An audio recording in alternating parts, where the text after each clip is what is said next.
asror. Jenengan iso dzikir sirul asror iku kudu ngeji dhisik ngelmu ajarane Rasulullah di jalur dinul haq atau dinut tauhid baru. Sebab ketika saat dzikir iku berkumandang terus, maka disitulah Allah mendatangkan, memunculkan cahaya makrifat ya dalam hati sampean. Nurun ala nurin yahdillahu linurihi mayyasha. Cahaya makrifat itu hanya Allah nyalakan pada hamba yang dikehendaki saja. Siapa itu?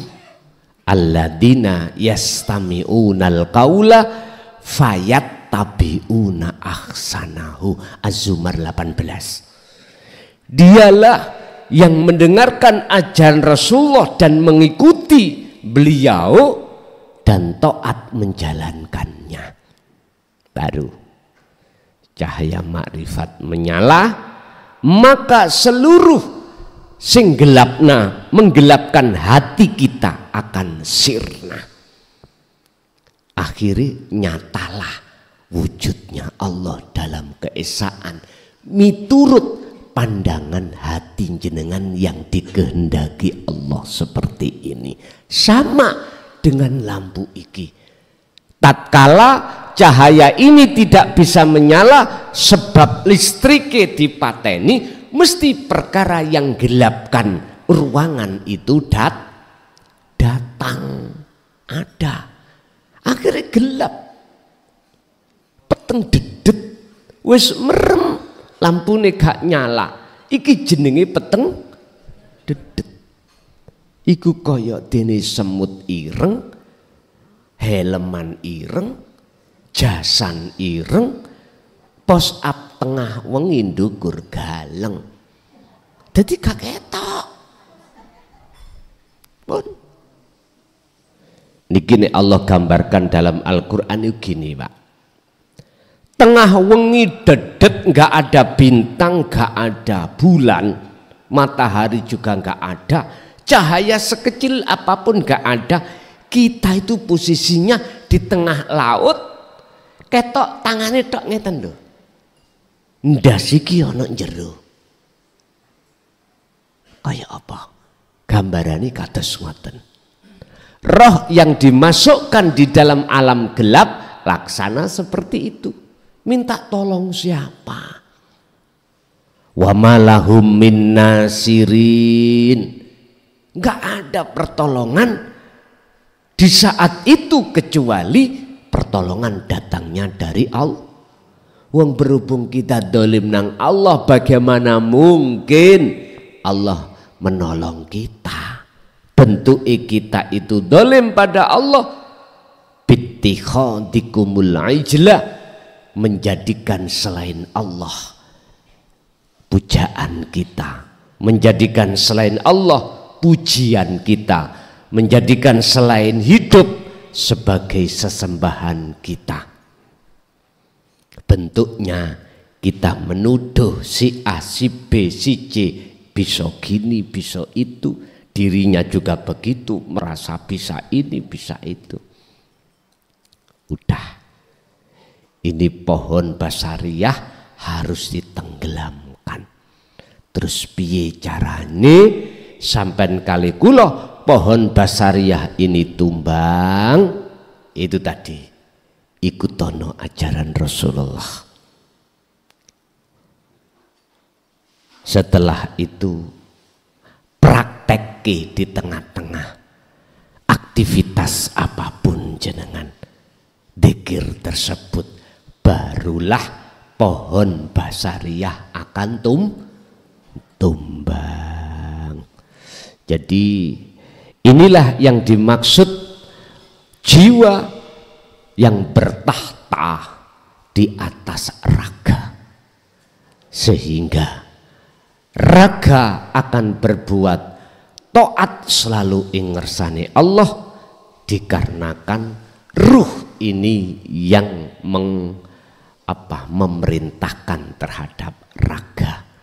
Sebetulnya Pak, apa perilaku raga iku asline prilakune roh. Apa perilakune makhluk iku asline prilakune Gusti. Bingung wis mulai. Lah sing dolim-dolim iku berarti Gusti Allah dolim. Lah ngoten nggih. Ngeten tak jawab mumpung sampean durung takon. Ben gak bingung. Sing ning lokalisasi ku ya Gusti Allah ngoten-ngoten barang ya. Pun jenengan nek ngerti ahad urip mesti gak ndelok wujud makhluke. Mboten ndelok wujud makhluke. Tapi ndelok melihat wujud uripe kang menguasai. Cuman pertanyaane, mengapa Allah berkuasa di atas orang yang dikersakan melakukan itu? Ada maksud apa? Sebab di dalam Al-Quran Allah akan menyesatkan hambanya iku sakarepe Allah. Dan jikalau hamba itu sudah disesatkan Allah, maka tidak ada satupun yang bisa menolong. Satu. Yang nomor dua, ketika Allah memberikan petunjuk terhadap satu hambanya, iku karepe Allah dhewe. Jikalau hamba itu sudah Allah kasih petunjuk, maka tidak ada satupun makhluk termasuk iblis nafsu iku menyesatkan, nggak bisa. Wis sampai dolei akeh ayat yang menjelaskan tentang hal itu. Cuman pertanyaannya, mengapa Gusti Allah menyesatkan dan mengapa Gusti Allah memberikan petunjuk? Niki nek sampean pikir cara akal mesti protes. Lho Gusti Allah gak adil nek ngono. Podo-podo hamba nih kok. Lah ngoten nggih. Justru iku ndudono sifat adile Allah. Pundi nyun sewu. Jenengan kalih kula. Jikalau makan lombok lho ya. Sifat adile Allah jenengan kepedesan. Nyengir amean. Jikalau jenengan iki makan gula ya gak mungkin kepedesan. Lah ngoten ta? Artine sapa sing nandur ya iku sing menuai. Jadi ada alasan Gusti Allah itu menyesatkan. Ada alasan yang monggo Allah manusia tidak tahu mengapa Allah itu memberikan petunjuk.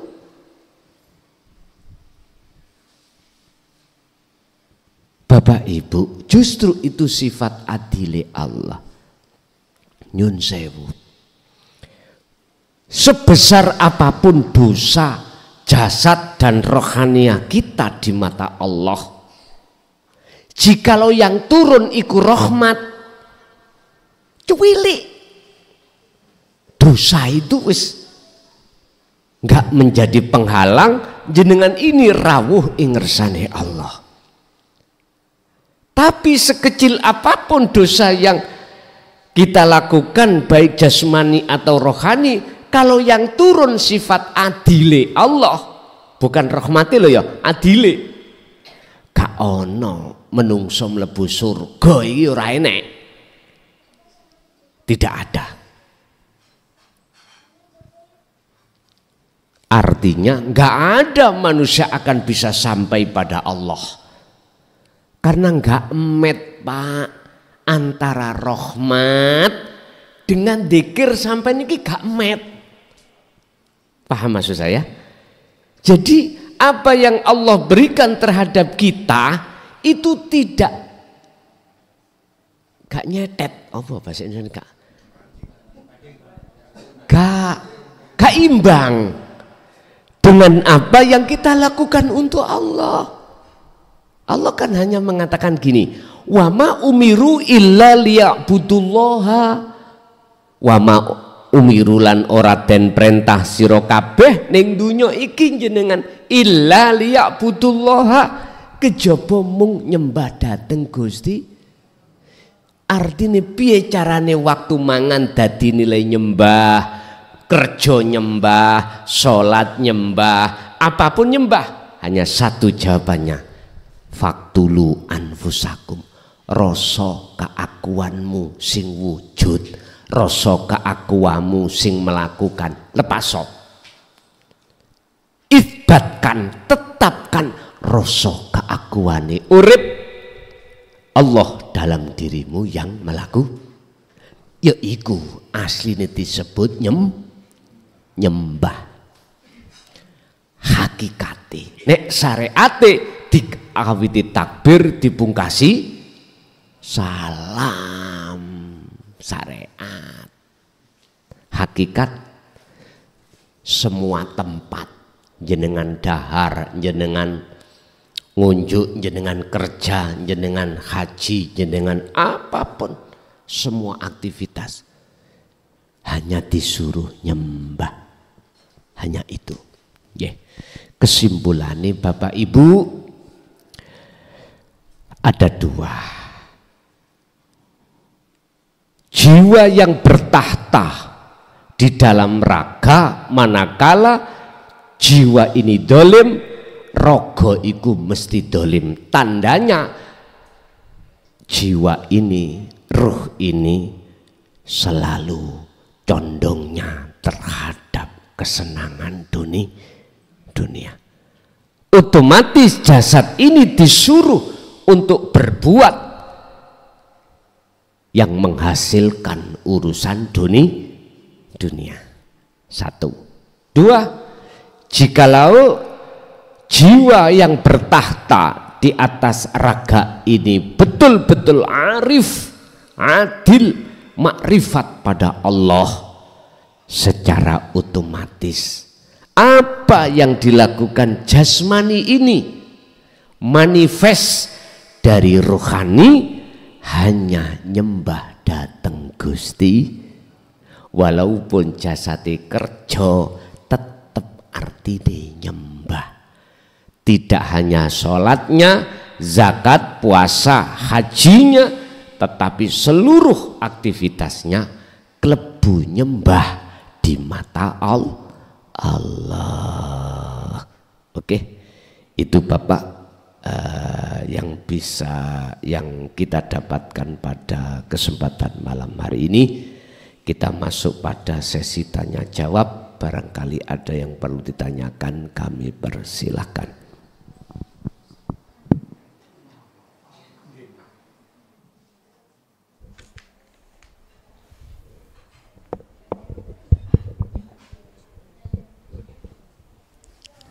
Assalamualaikum warahmatullahi wabarakatuh.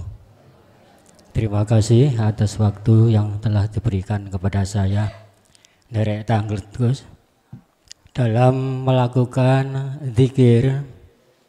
Ini yang saya alami sebelum saya mengenal dan melakukan zikir Sirul Asror. Ini memang sangat jauh perbedaannya. Tadi dalam melakukan dzikir Sirul Asror itu lebih tenang dan lebih damai itu. Namun dalam prosesnya, dalam perjalanannya itu ada hal-hal yang mungkin bisa mengganggu. Di antaranya ini bukannya riya ya. Setelah saya melakukan hal itu muncul di antaranya diri ini bisa menjadi dua. Kemudian karena kadang muncul kalau melihat orang itu wujud dohirnya itu lebur, akhirnya timbul wujud yang lain itu. Nah itu. Kemudian selanjutnya juga kemarin yang saya lakukan setelah melakukan baiat karomah, hari Minggunya langsung puasa. Kemudian minggu malam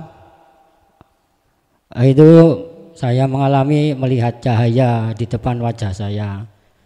Kemudian hari kemarin itu saya baru melakukan 7 kali mendengar suara kucing cuma dari alam lain, sehingga membuat bulu roma ini merinding. Saya teruskan di angka ke 100 ke atas, saya merasakan ada udara dingin yang datang dari depan saya, kemudian merasuk ke dalam tubuh saya, yang mengakibatkan tubuh saya ini bergetar. Dan saya lanjutkan sampai selesai. Pertanyaannya, apakah hal-hal seperti itu termasuk halusinasi ataukah gangguan-gangguan dari bangsa jin? Terima kasih, matur suwun. Ketika saat jenengan ini menjalankan wirid apapun, termasuk ujung-ujungnya karomah kemarin, kok sampean dasari sirul asror, sama sekali tidak akan pernah bisa disentuh oleh hal-hal negatif. Apakah itu halusinasi, apakah jin, gak bisa. Karena apa?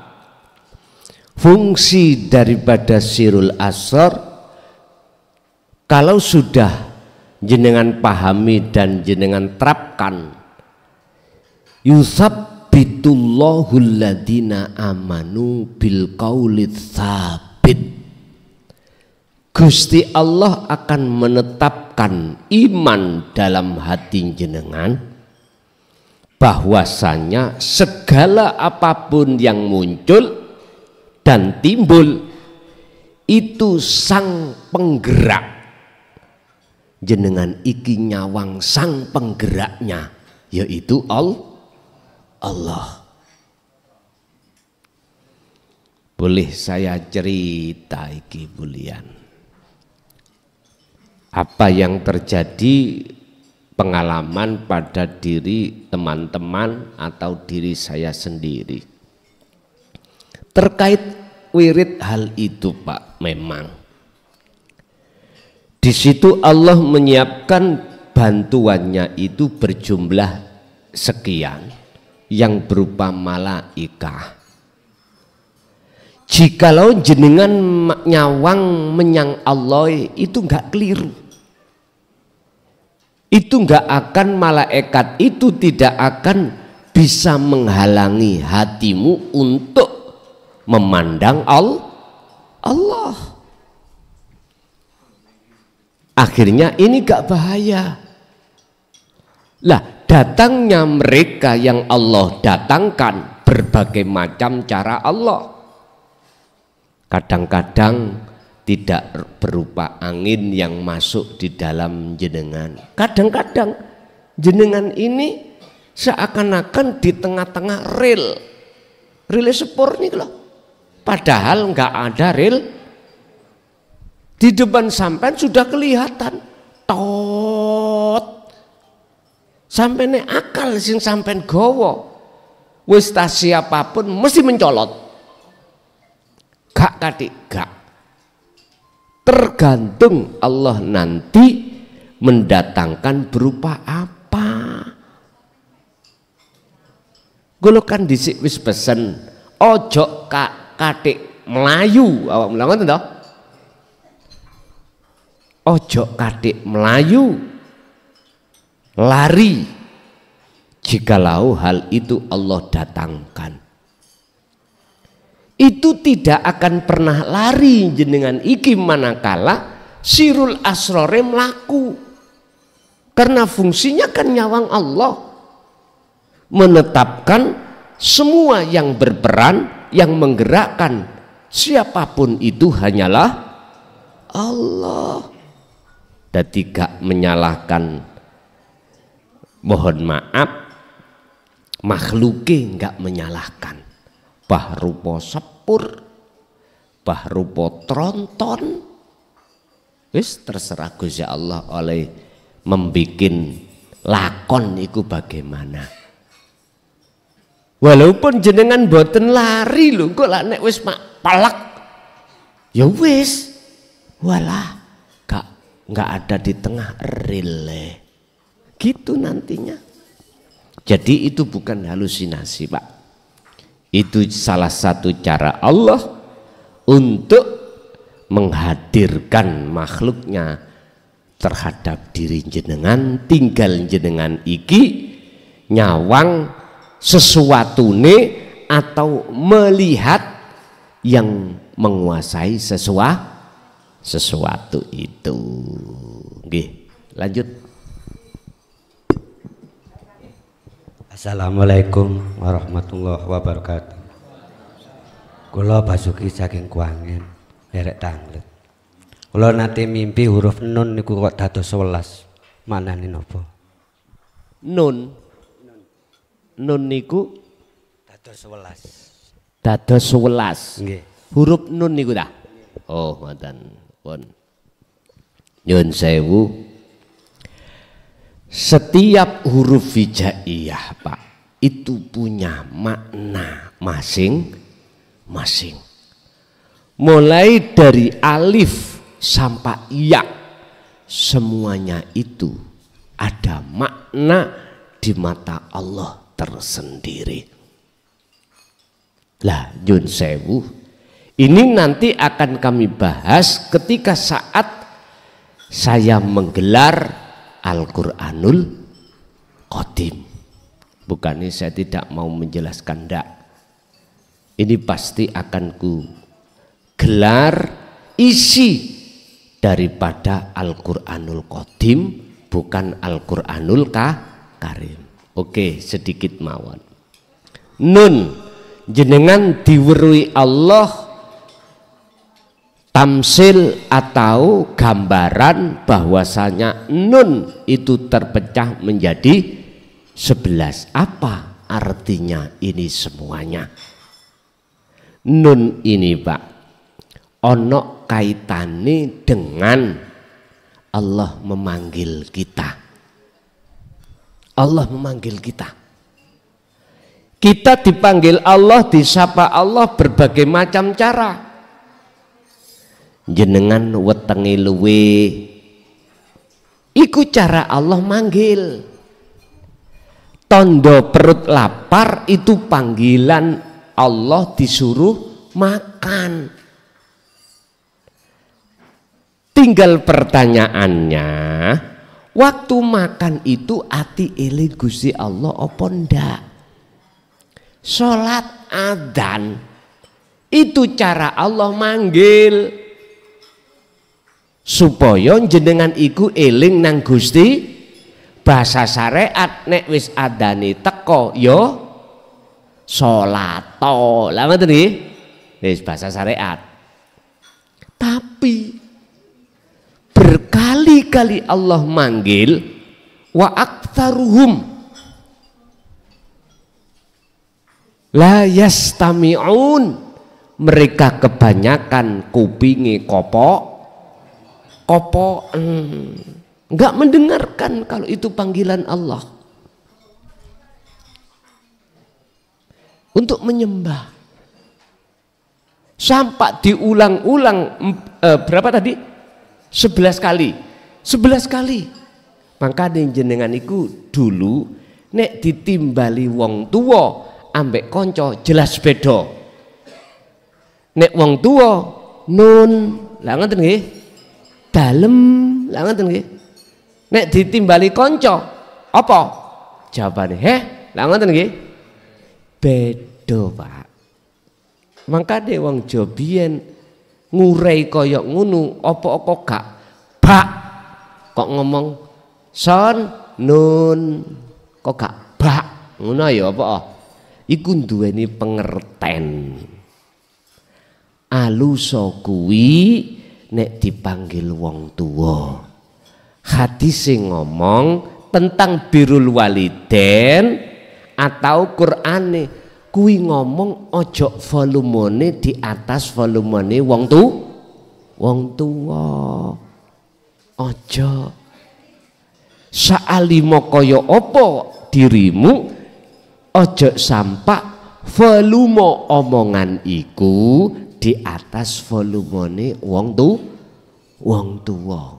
Ngene iki ana sing takon. Lah nek wong tuaku budek. Gitu. Nek gak digetno, gak krungu apakah ini masuk larangan? Nyun sewu, kabeh niku wonten istisna, Pak.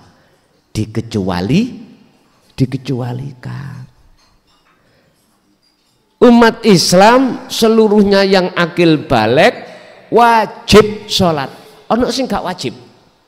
Wong turu, gendeng, gitu, bepergian, gak wajib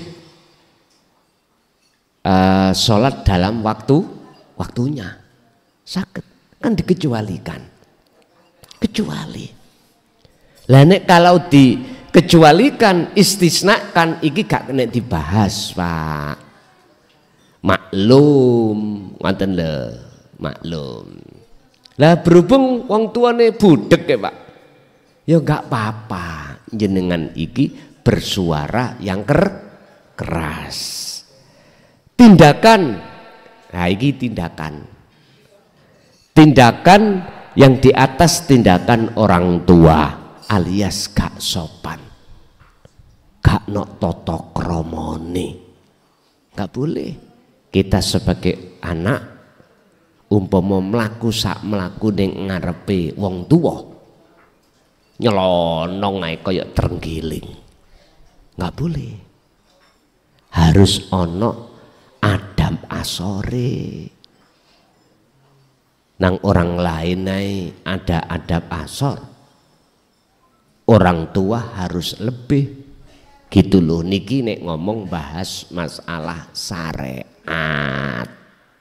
Gitu loh. Jadi berbagai banyak Allah memanggil kita. Kita ngantuk itu panggilan Allah supaya kita tidur. Apapun itu bentuknya adalah panggilan Allah. Tergantung kita bicara nun atau ba, terserah jenengan. Nentang atau tidak, monggo. Sami'na wa atokna atau sami'na wa asoina, tergantung jenengan bagaimana mekaten. Nggih, lanjut.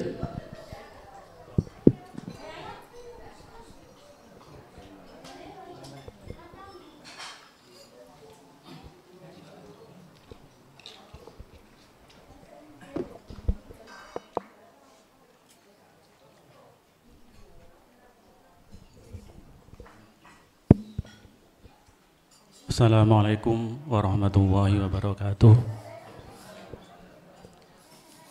Saderengipun nyuwun ngapunten niki saking tumapel Jalatunda ingkang badhe kula tangkletaken nggih menika wonten ayat wa id balaghatil khulquma. Tolong Pak Operator salon sing jero iki saged muni mboten? Agak dikerasno kula mboten jelas niki. Salon sing jero musala agak diangkat volumene. Ngaten. Monggo Pak, monggo. Wonten nyuwun dipun jelasaken wonten ayat Al-Qur'an ingkang napa niku ayatipun inggih menika wa idz balaghatil ruhu al khulquma wa antum khina idzin tangzurun. Niku tangzurun ningali Allah napa ningali pripun nyuwun dipun jelasaken. Surat napa niku, Pak? Surate Sube nggih. Wa idz balaghatir ruhu al khulquma wa antum khina idzin tangzurun. Nggih. Sak tatkalane tiyang ajenge pejah niku kados-kados saged ningali niku nyuwun dipun jelasaken ngoten nggih. Oh ngoten nggih. Sampun. Terus ingkang salajengipun nyuwun dijabaraken malih nggih pun senang sering jenengan sampai akan nggih menika wonten ayat qad aflahal mu'minuna alladzina hum fi sholatihim khashi'un. Terus untuk mencapai khashi'un supados saged khusuk terus niku nuwun dijabaraken malih ngoten. Nggih, nggih. Sampun matur suwun, kirang langkungipun nyuwun ngapunten. Wassalamualaikum warahmatullahi wabarakatuh. Waalaikumsalam warahmatullahi wabarakatuh. Pertanyaan yang pertama itu golongan-golongan ada dua, ya. Golongan pertama surat Al-Mu'minun ayat 1 dan 2 yang jenengan tanyakan yang nomor 2 tadi. Seseorang ketika saat di dunia itu rohaniahnya sudah bisa memandang sejatine urip, maka ketika saat dia itu meninggal dunia, yang menjemput itu bukan malaikat Israel tetapi langsung Allah sendiri. Sebab apa? Sebab di dalam dirinya itu makhluk itu sudah fana.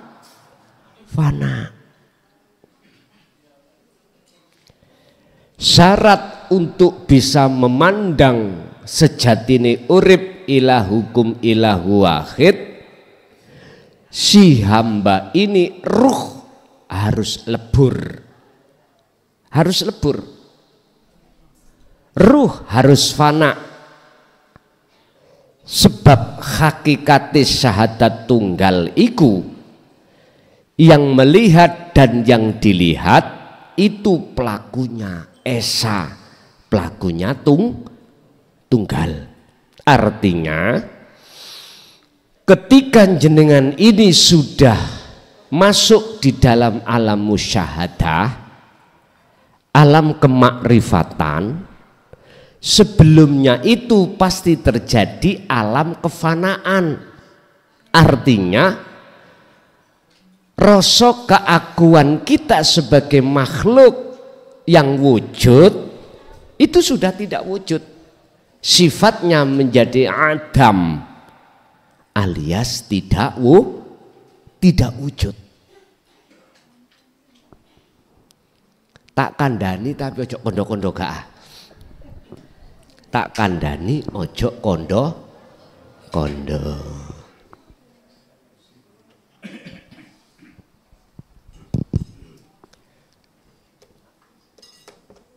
Allah, sing gelem maksud Allah bukan nama lo ya. Nur Muhammad, Ruh, Insanul Kamil.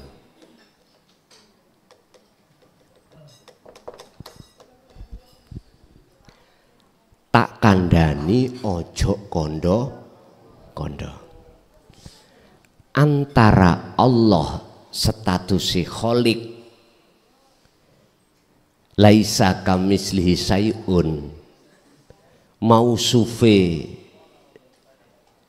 sifat hidup, Allah iki dengan Nur Muhammad wiji kang dumadi sak jerone urip, roh kang sak jerone jasad, Insanul Kamil, wujud kesempurnaan iki pelakunya iku tunggal, ahad. Mengapa harus ganti-ganti nama?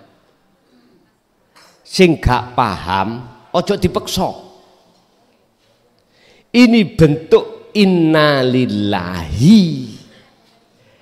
Sekarang tugas kita wa inna ilaihi isoe wa inna ilaihi rajiun akhirnya mengatakan pelakunya tunggal.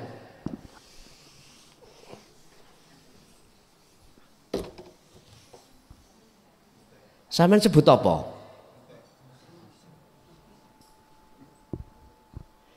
Ini syarate ono loro, isoke bersih tong-kotong.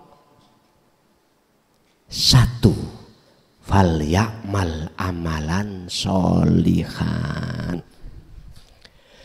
Selalulah kau berkholwat yang tidak mengenal waktu dan tempat. Apa sih kholwat? Yakfur bitauhud wa yu'min billah. Tinggalkan wujud selain Allah dalam hati.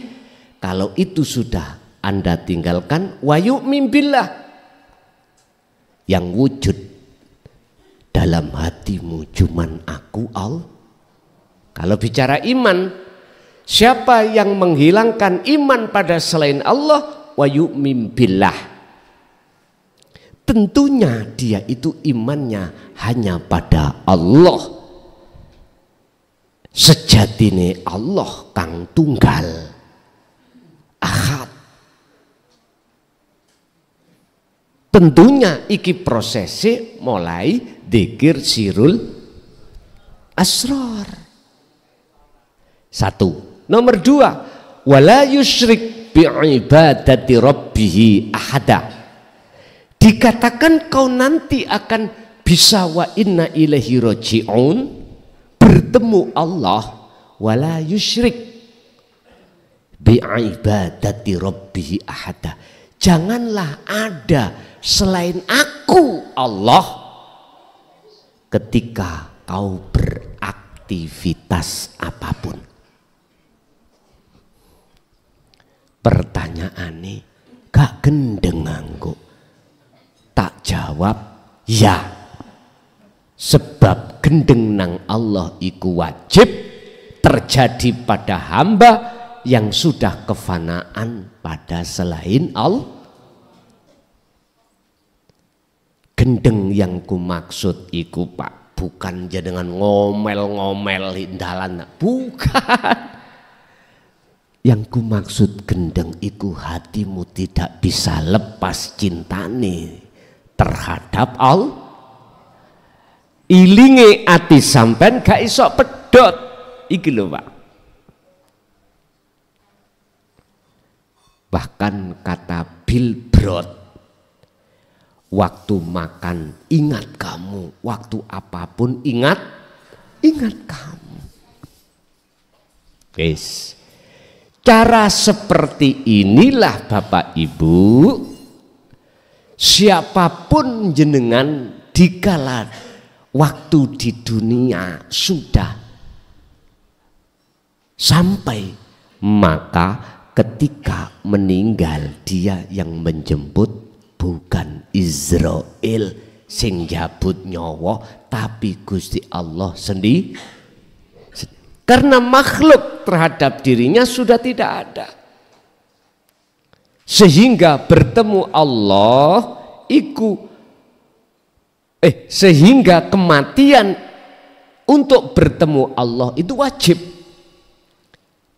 dan atau bertemu Allah wajib kematian. Ternyata yang dimaksud kematian ini bagi ahli syuhud secara hakikat kematian, ketiadaan selain Allah di dalam hati. Ibnu Athaillah dawuh, idfin mendemo sira kabeh, idfin mendemo sira wujudaka ing wujud irahe makhluk, pendemen rasa keakuan dirimu yang wujud. Di mana? Fi ardil khumuli, di dalam bumi khumul, yaitu bumi kefanaan. Carane bagaimana? Di dalam matan kitab hikam gak dijelaskan. Sampai buka Syarai Hikam. Apa? Di manakah cara untuk mengubur keakuan diri dijelaskan bidzikril siril asror, hanya kelawan dzikir sirul asror baru. Oh kita dzikir ini Pak disembunyikan sejak dulu. Yang ditampilkan itu dzikir jahri, dzikir siri. Lah sirul asrore disembunyikan. Ya iki menjadikan kita orang ngerti, akhirnya nggak bisa berbuat apa-apa. Akhirnya jadi wong sakti, wong karomah tok. Ora iso ketemu Gusti Allah. Bon. Tapi bagi kelompok yang nomor 2, nyun sewu, yaitu kelompok ahli hijab, ketika di dunia dia mendustakan pertemuan terhadap Allah alias tidak mau bertemu Allah disebabkan ruh atau hati sukanya itu ketemu kesenangan kemewahan dunia. Monggo ketika idza jaa ajaluhum la yastakhiruna sa'ah wa la yastaqdimun. Bagaimana? Nyun sewu dibuka di dalam surat Al-Baqarah ayat 257. Yukhrijunahum minan nuri ila dzulumat, masuk di alam kegel. Artinya apa Pak? Kita yang golongan ahli hijab sadare nek wis nyawa ning tenggorok ditutuno kebenaran dening Allah. Iki sing kok jaluk waktu ning dunya sudah saya ingatkan berkali-kali, tetapi kamu ingkar juga tidak mau bertemu aku. Lah disitulah yang namanya getun iku gak ono ngarep, mesti getun ono mburi. Makanya dikatakan qad khasira, sungguh betul-betul merugi, sengsaralah sopo alladzina wong akeh kadzabuna kang podo ndustaake sopo ladina biliko ilah kelawan ketemu nang Gusti. Oleh gak gelem ketemu kadung seneng ketemu kesenangan duniawi. Lah di situ nafsu pinter. Gak santri gak kiai ini ya bodoh kebanyakan. Tapi ada juga yang tidak. Lho ngono lho, empun diambil kabeh aja. Ngoten ta. Itu yang pertama. Yang kedua, yang pertama, apakah roh yang melihat? Pertanyaannya gitu. Nyun sewu, bagi mereka yang kegolong ahli syuhud, rohnya sudah tiada. Berarti yang melihat Allah, Allah sendiri. Tapi bagi ahli hijab, iya rohnya. Roh karena belum fana, akhirnya yukhrijunahum minan nur ila dzulumat. Mereka akan dimasukkan terhadap alam yang gelap. Yaniku muncul makhluk jenenge Israil, sang pencabut nyawa. Le medekno Pak, jare wong Jawa diocok-ocok. Jare Bang Haji Roma Irama, loroni seperti sutra ditarik dari duri prek. Lah nek sing mati nih husnul khotimah seperti rambut ditarik dari tepung. Lagune Bang Haji. Nek ning kitab koyok dene wedhus urip-uripan diseset kulite Pak, seret. Ambal kaping 99 lorone jarene. Mangkane kadang-kadang nek ngedusi ojo ket-ket engko lara. Lah ngono ya. Kaya eruh ae. Oh dhewe ora sambat. Yes kari ndelok jenengan nyun sewu ditinggal bojo mati pisah lara apa gak? Ati sampean kegandol nek jenengan kegandolan makhluk mesti abot. Abot lagi duwe anak siji sorone awak dhewe puluhan tahun dirasakno berdua ya toh. Lah kok Allah misahno jenengan ambek garwa sampean entah pisah hidup atau pisah mati. Eling-eling Pak ya Allah. Karena hatinya awak dhewe kegandolan makhluk berat Pak. Ning atiku sumpek gelisah. Apalagi pisai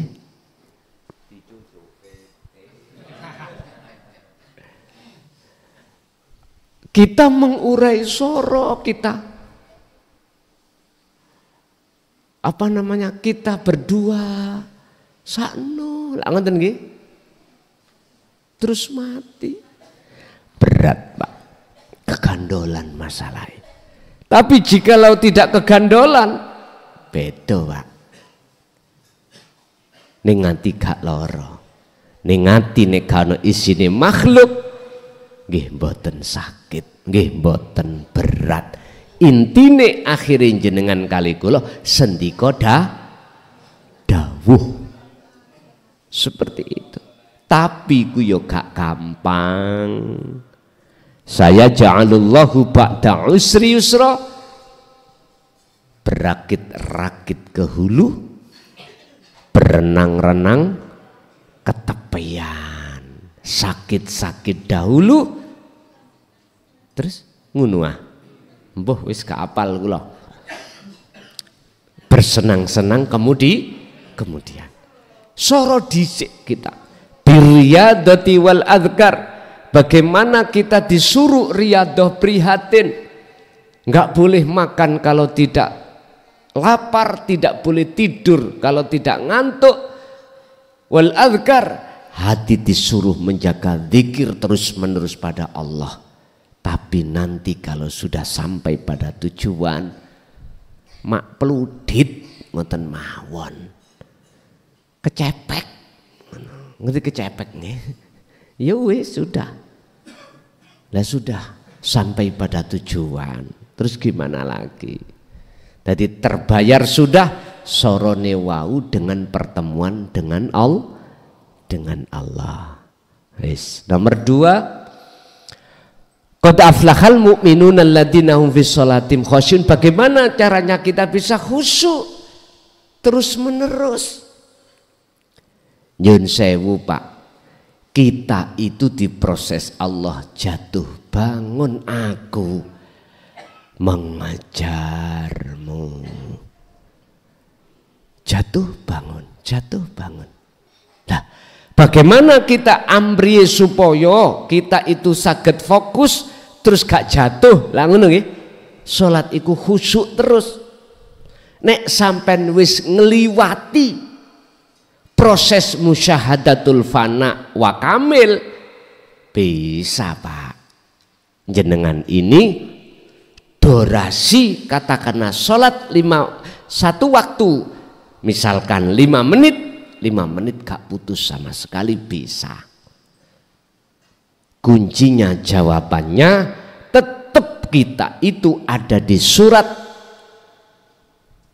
Al-Ahzab ayat 41-42. Dzikron katsiron fasabbihuhu bukrata wa asila. Terus gecoki sirul asor ketika sholat. Tapi jikalau kau jatuh fasabbihuhu, sucikanlah bukrata wa asila, baik siang maupun dzikir itu terus kumandangke. Ngatenlah. Jadi Pak, yang menentukan musyahadatul fana, kamil, bako atau makom mahfud, maksum iku Allah sendiri. Kita hanya diperintahkan untuk dzikron katsiron. Urusan sing biji iku Gusti. Urusan yang memindah iku hak prerogatif Allah. Kita hanya bisanya seperti kuning-kuning di sungai kentir. Udah ketabrak watu yo karepe, ditotol ikan yo karepe, pokoknya persis sampai kali kulit kuning-kuning hanyut di atas sungai. Ya wis, ada disitulah sifat kita sebagai makhluk aslinya. La haula wala quwata illa billah. Allahu khalaqakum wa ma ta'malun. Masih ada? Monggo.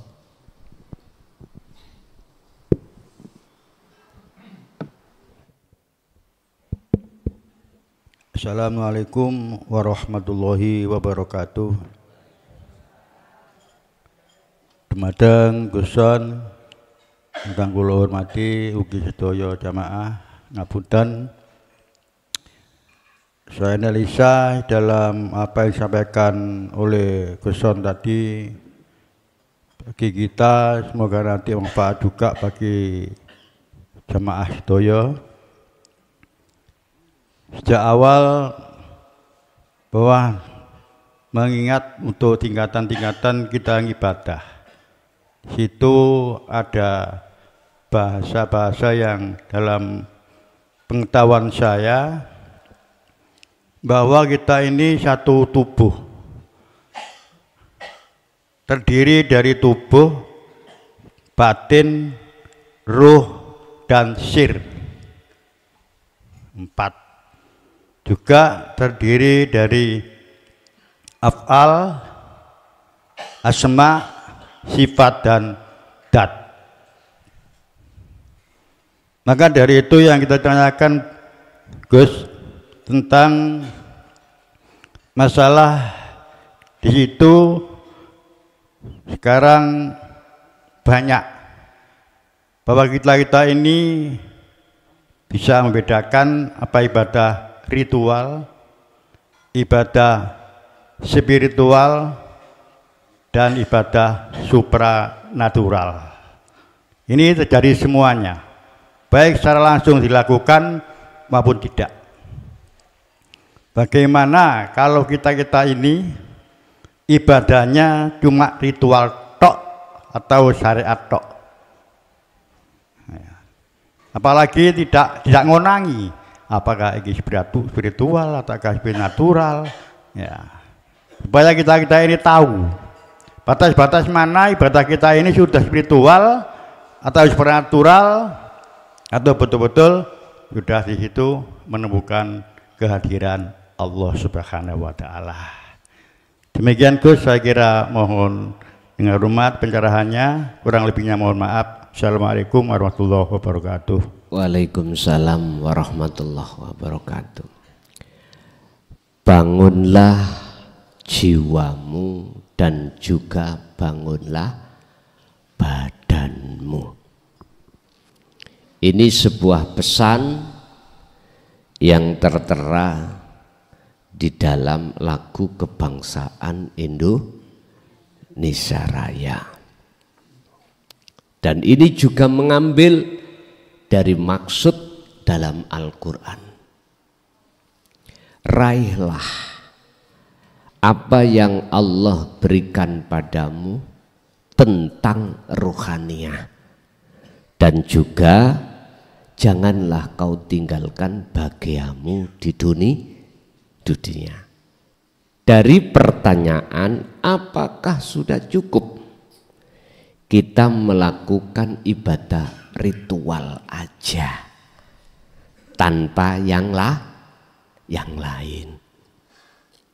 Nyun sewu, kalau sifatnya sistem ilmu itu bisa kita musyawarahkan, artinya kita bisa mengambil keputusan yang terbaik. Tapi kalau sudah ranahnya praktek, saya nggak berani untuk memenangkan satu, menyalahkan yang lain. Enggak. Gini Pak, selama kita di dunia, kita bicara sistem dulu, kita ini tidak bisa tinggalkan hukum-hukum dunia. Contoh hukum dunia, ibadah di luar spiritual, Yun sewu, secara jasmani kita umat Islam nggak bisa tinggalkan hukum-hukum yang sudah ditetapkan di dalam syariat, karena kita di tengah-tengah masyarakat. Kebutuhan duniawiyah di mata manusia, karena kita masih di dunia nggak bisa lepas. Makan berarti kita nggak bisa lepas kerja. Udah, jasad tubuh ini butuh makan, butuh minum. Lah, sumbernya kita harus melakukan ibadah-ibadah di luar spiritual yang telah ditata di dalam hukum-hukum zahiriyah. Zakat, puasa, haji, susah untuk lepas.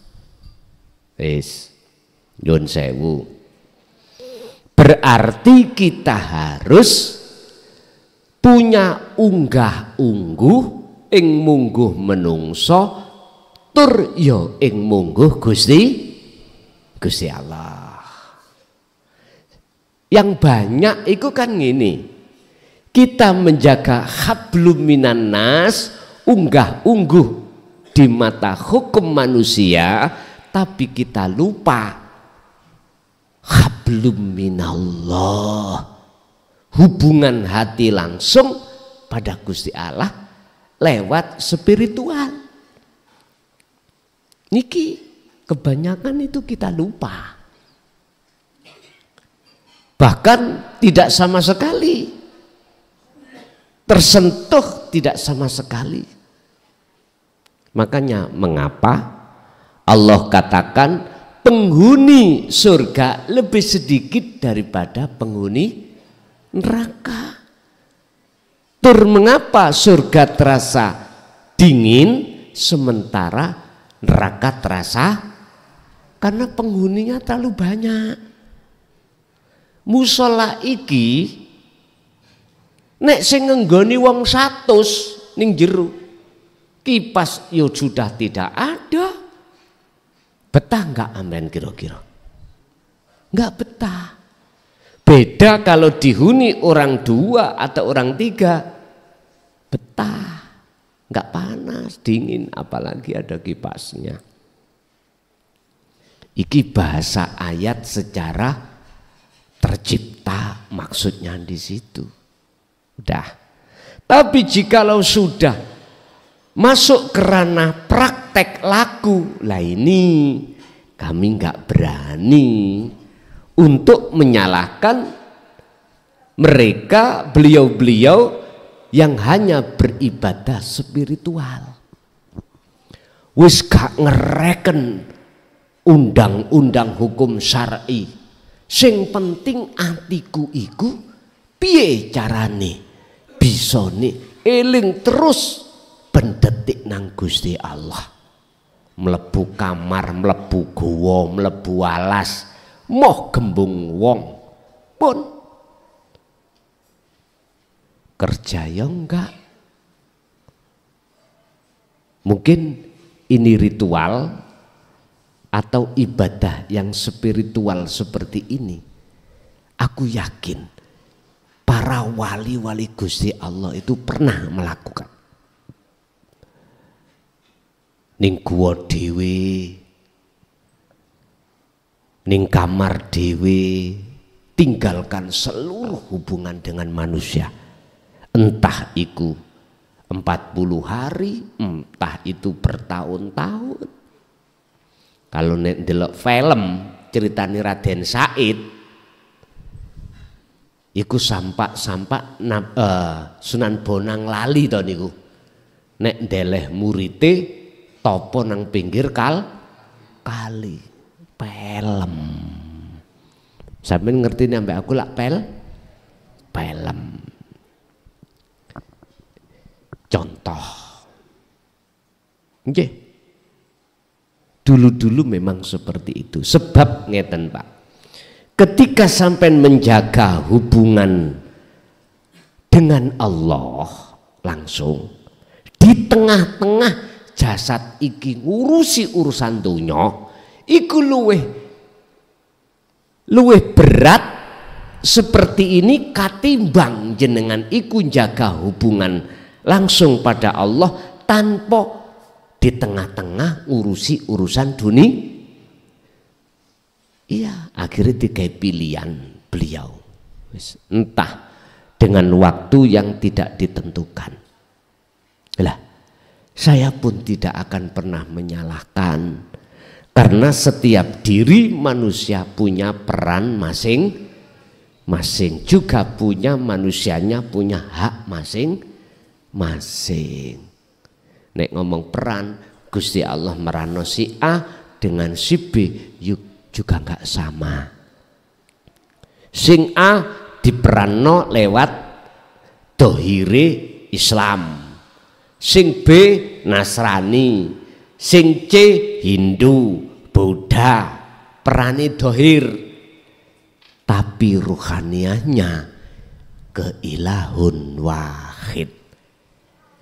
Posisi yang seperti ini jujur kami tidak boleh menyalahkan satu dengan yang lain atau membenarkan satu dan menyalahkan yang lain, karena konteksnya saya melihat itu yang penting fi qulubihim, hati beliau kemana ruhaniahnya, hanya itu. Dan atau kita tidak menyentuh agama lain, agama Islam sendiri, hanya melakukan ritual spiritual secara rohaniah saja. Secara dohiriyah wis gak ngereken hukum-hukum urusan orang lain. Tapi nggih resiko niku wau.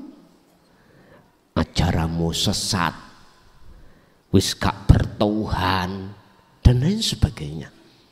Mesti gitu, sing gak paham. Tapi bagi saya gak berani saya menyalahkan, karena Allah memerankan si A dengan si B itu kadang juga gak sama. Saenake Allah begitu. Nggih. Lanjut.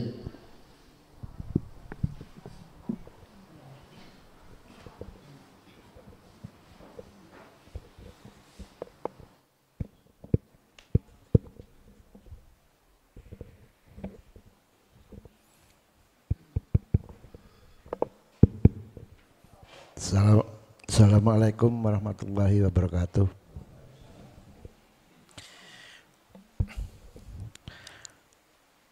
Dalam melakukan zikir sulur asror Gus, tanpa sengaja dari dalam tubuh keluar makhluk yang seperti kita, seperti yang melakukan. Itu pertama dua Gus, hitam dan putih. Selanjutnya merah dan abu-abu. Ada 4. Ketika ditekan setiap bekerja, setiap detik, setiap tarikan napas didikirkan dalam silur asror, dan hati didikirkan kepada Allah,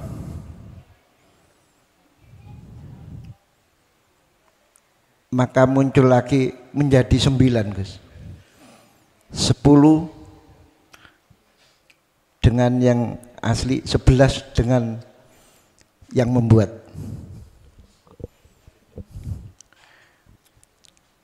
Saya bingung Gus, sebenarnya ini apa? Yang pertama. Yang kedua, dalam melakukan renungan kita memasuki dimensi, banyak dimensi yang dilalui sampai pada titik dimensi cahaya. Dalam ranah ini, cahaya yang hakiki itu yang seperti apa Gus? Terima kasih.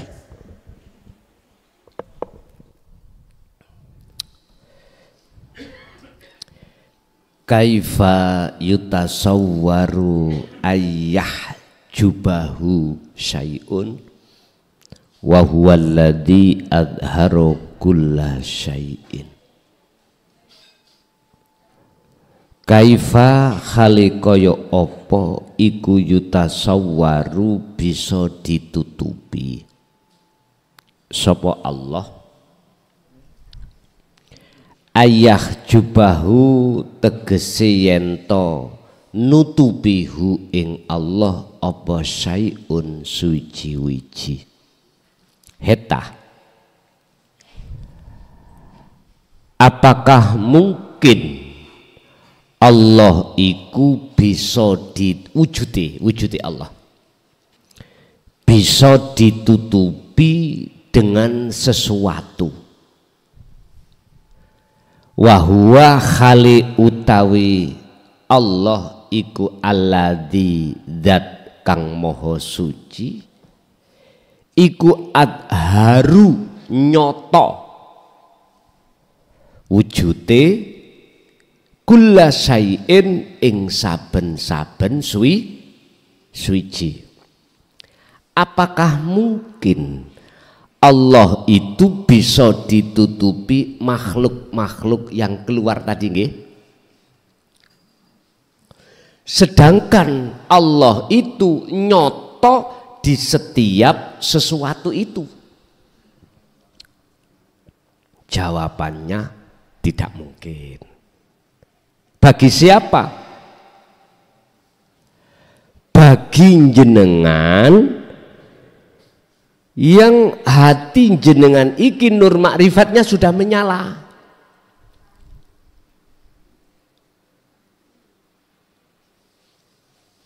Tapi bagi hati kita yang nur makrifatnya belum menyala, maka yang tampak, yang nyata itu sesuatunya. Kulla syai'innya. Kita akan bingung Pak, siapapun kita akan bingung. Keluarnya itu makhluk itu berupa cahaya merah dan cahaya-cahaya yang lain 4. Bahkan ketika saat kita dawamkan dzikir itu keluar malah 11. Gini, siapakah itu makhluk? Apa maksudnya? Itulah cara Allah untuk membersihkan hati jenengan yang ketutupan makhluk. Walaupun tak berupa cahaya. Tapi jika laun jenengan ini sudah tidak melihat cahayanya, tetapi melihat sesuatu di dalam setiap cahaya atau makhluk, maka ini sudah dikatakan bersih. Ini Pak, aku mangkatin nulis sober lali aku. Gini. Sering saya tulis, ruh, di dalam ruh itu ada nur makrifat, rasa atau iman, mohon maaf. Sebelum ke nur makrifat itu kita akan bertemu adalah ihsan atau imanul haq, disebut ihsan. atau rasa. Di dalam rasa iku ana cahaya atau nur makrifat.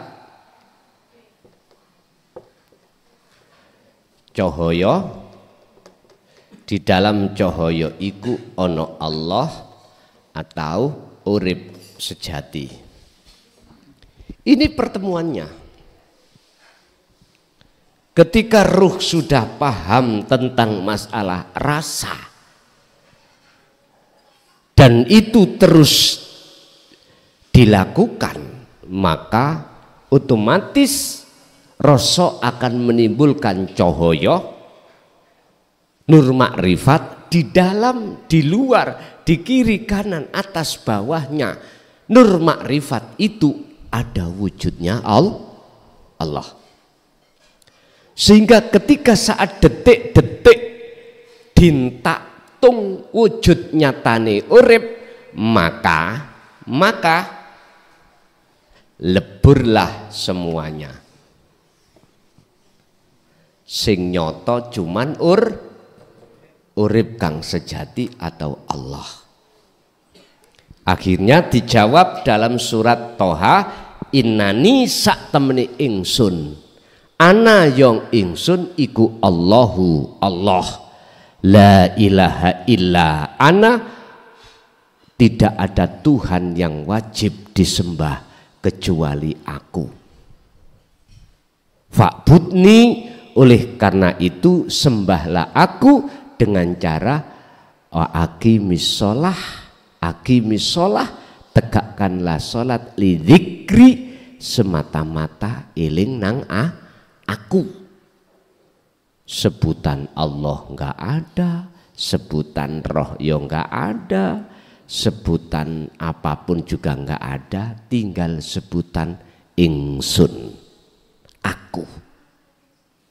Inilah yang dimaksud Sesiti Jenar, yo aku iki sejatine Allah, bukan Allah makhluk. Lho ngaten niki. Wong Allah nama sudah enggak ada kok yang disebut anta, apalagi makhluk lebur pun semuanya enggak ada, begitu. Nggih, lanjut. Jadi kesimpulannya, apa yang Allah bersihkan tadi, itulah proses Allah itu mengeluarkan makhluk-makhluk sehingga ditampilkan terhadap jenengan. Iku cara Allah membersihkan, mengoperasi hati kita dari penyakitnya hati. Mekaten tasik wonten Ibu, ada Bu? Cukup nggih? Bismillahirrahmanirrahim. Bapak Ibu hadirin jamaah rahimakumullah, itulah apa yang telah Allah berikan pada malam hari ini. Semoga menjadi ilmu yang bermanfaat, ilmu yang berkah, baik keluarga kita dan anak putu kita ila yaumil qiyamah. Lahumul Fatihah.